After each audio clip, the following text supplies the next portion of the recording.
Do you feel like access to all the websites should be open to everybody, or should they be able to restrict it? I think access should be open to everybody, and that there's going to be a lot of competition between internet service providers to maintain their customer base, and the first one to kind of break their rules is going to lose all their customers. And as a business standpoint, I don't think they'll do that. So hopefully it stays where everyone can access whatever they want, and it shouldn't be regulated.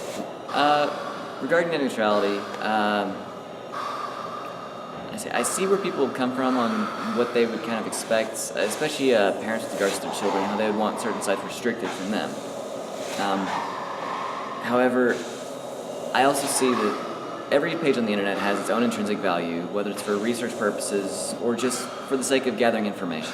Yeah, it should be strictly the ISPs providing the open content, since it's an open source network, and the only thing the government should get involved in is regulating illegal content. Do you have any concern about the government getting involved in regulating access on the internet? If they wanted to regulate it, yes, I would have concerns.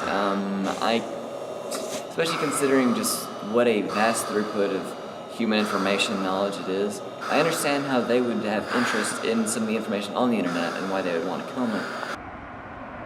Now that I know what some of the students here think, I want to see what some of my international friends think.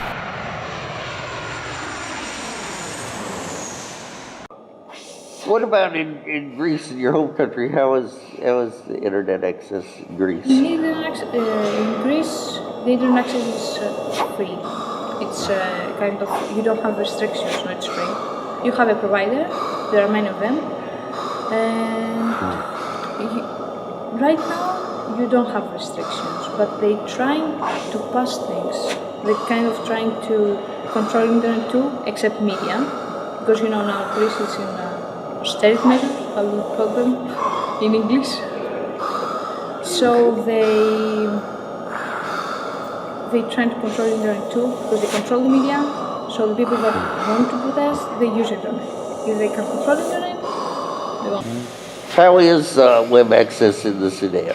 Web access in Sudan is almost, I'd like to say 70% restricted, which is really sad to see, because when I'm there during the summer, and I'm very passionate about humanitarian aid and education in Sudan. Whenever I'm there, I always volunteer in orphanages and at schools just to help with the English language, and to see sites that would aid the country and aid young children be the best that they can be restricted. It's really sad to see. Also, the government also restricts some social network sites.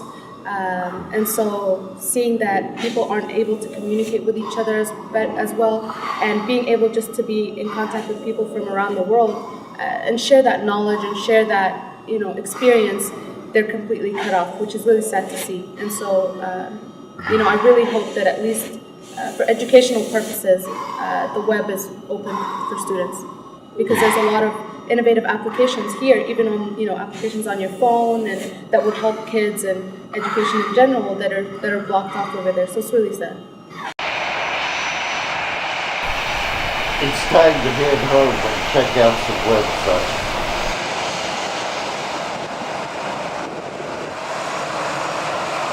Open internet access is something we take for granted. Perhaps we should